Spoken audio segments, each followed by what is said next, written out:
بما انك من محبين الشاورما فقولي لنا تاخد كام من 10؟ يلا دوقي. اوكي، ما عنديش اي مشكلة في الحوار ده بالذات. مم.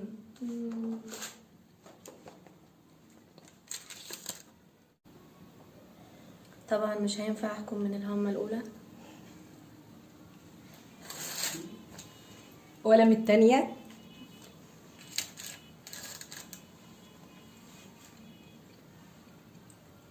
نصلي العشاء ونيجي نشوف رأيك. وبعدين؟ طيب، خلينا نسيب رأي زينب لآخر الفيديو، وتعالوا بينا نشوف السندوتشات القمر دي حضرناها ازاي. في الأول أخدت بصلاية، فصين من التوم، قطعة من الجنزبيل الفريش، رشيت عليهم رشة من الملح وابتديت أصفي المية بتاعتهم بالشكل ده. أنا اتخلصت من التفل علشان لما أجي أسوي الشاورما ما يكونش معايا قطع من البصل تتحروق معايا، فأخدت المية بس بتاعة البصل والتوم والجنزبيل.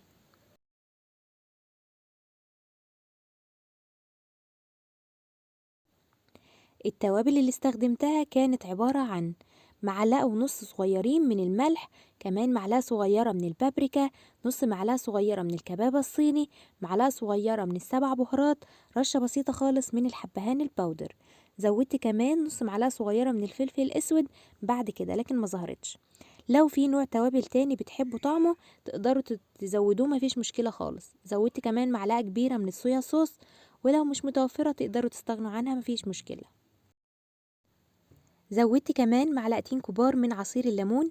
انا بالنسبه لي طعم الليمون اساسي في تتبيله الشاورما، بيبقى حلو قوي. زودت كمان ربع كوبايه من الحليب او فنجان صغير، ينفع يبقى حليب اللي هو اللبن عندنا او لبن رايب او زبادي، التلاتة ينفعوا على حسب المتوفر، مفيش مشكله. زودت كمان معلقه كبيره من الخل. بنقلب بقى التتبيله كلها مع بعض وبندوقها، لو حسينا انها محتاجه ملح نزود او مثلا عصير ليمون نظبطها زي ما بنحبها. في الوقت ده بقى كنت مجهزة الفراخ بتاعتي، قطعتها غسلتها كويس جدا وكمان نشفتها من المية تماما. التقطيعة بقى سواء هتقطعوها شرايح بالشكل ده او صوابع طولية زي ما انتوا شايفينها كده، اهم حاجة التقطيعة تكون رفيعة. بعد كده هنقلب الفراخ في التتبيلة كويس جدا، هنسيبها في التتبيلة دي من 4 ساعات لحد ليلة كاملة. انا سبتها ليلة كاملة والنتيجة كانت ممتازة جدا.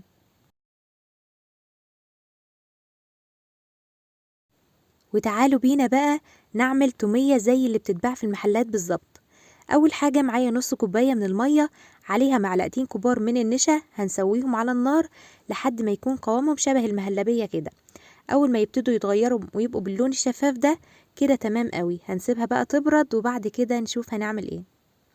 في الخلاط نزلت ببياض بيضة وابتديت اضربه شوية، بعد كده نزلت بمعلقة كبيرة من الخل، كمان زودت 3 فصوص من الثوم المفروم ومعلقة صغيرة من الملح.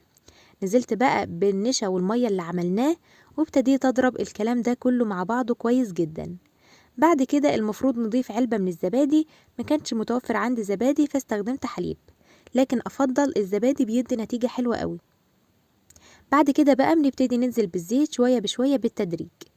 ضربتهم حوالي 3 أو 4 دقايق وبعد كده صبيتهم وبقوا بالقوام ده. لما بيدخلوا التلاجة بيتقلوا شوية. ولتسوية الشاورما في الأول سخنت الجريل كويس جدا، يسخن بمعنى الكلمة يعني، علشان الفراخ لما تنزل ما تنزلش مية وتكون معانا من جوه جوسي وطرية. بعد كده نزلت بمعلقتين كبار من الزيت، وعلى طول نزلت بقى بقطع الفراخ بتاعتنا تاخد الصدمة. ما بقلبش فيها كتير، يدوب بس بوزعها في الطاسة علشان زي ما قلتلكم ما تنزلش السوائل اللي فيها وتكون معانا ناشفة. مش بنقلب الفراخ غير لما تبتدي تاخد لون من الجنب التاني، بعد كده بنقلبها ولحد ما تاخد لون من جميع الجهات. والنار كمان بتكون معايا في الوقت ده متوسطة، مش عالية قوي وكمان مش هادية قوي.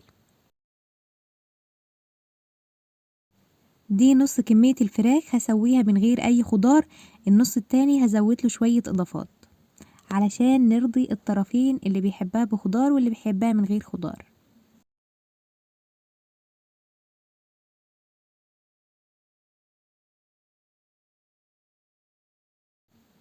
هنسيبها على النار لحد ما تاخد اللون ده من جميع الجهات، وبكده تكون تمام معايا قوي. والباقي كمية الفراخ ابتديت اسخن الطاسة كويس جدا، ونزلت برضو بمعلقتين من الزيت وسويت الفراخ بنفس الطريقة. الفراخ بتاعتي في الوقت ده استوت نص تسوية. نزلت ببصلاية مقطعاها جوليان بالشكل ده، دقيقتين 3 وبنزل بالطماطم والفلفل، لكن الطماطم متخلصة من المية والبذور اللي فيها. بعد كده يدوب بس تشويحتين 3، مش عايزة الخضار يدبل معايا قوي، بطفي النار. ده اختياري، بس فعلا بيدي طعم رهيب قوي للشاورما يا جماعة. هي طبعا ما بقتش معانا شاورما قوي، لكن بتكون طعمها حلو. قطعة من الفحم عليها نقطتين من الزيت، بنغطي الكلام ده مع بعضه، بتكون معايا مدخنة وطعمها رهيب جدا. ونيجي بقى عند المرحلة المفضلة عندي وعند الجميع تقريبا، عيش الصاج. هبتدي اتنيه بالشكل ده، الطرف بتاعه نزلت بشوية من صوص التومية، وابتديت انزل بقطع الفراخ بتاعتي. اللي بيحب بقى يزود بطاطس، خيار مخلل، اي اضافات انت بتحبوها براحتكم خالص زي ما تحبوا.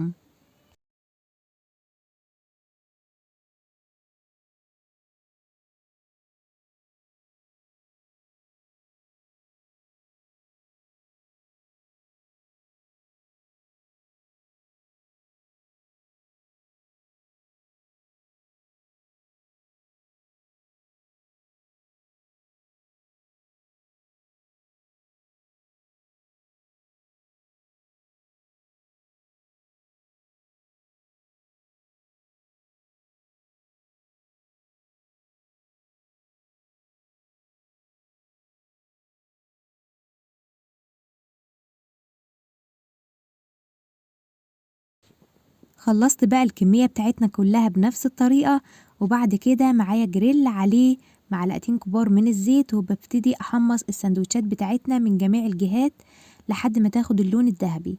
الكاميرا بقى فصلت في باقي المقطع، لكن انا حمصتهم بالطريقة التقليدية خالص لحد ما اخدوا اللون من جميع الجهات محمرة. ويا وعدي على الجمال بقى، مش عايزة اقول لكم بجد، احنا لو هنشتري البوكس ده من بره فهيكلفنا الضعف تقريبا، لكن اللي احنا عاملينه في البيت طعمه حلو قوي. وتعالوا بينا بقى نشوف رأي زينب هتقول لنا ايه. ما سحبتش قوي يعني الصراحة. طب بالنسبة لده، القطعة دي نسيتيها ولا اتغدى بيها؟ اتغدت بيها يا قلبي. شكرا، باي باي، محدش ياخد رأيك تاني.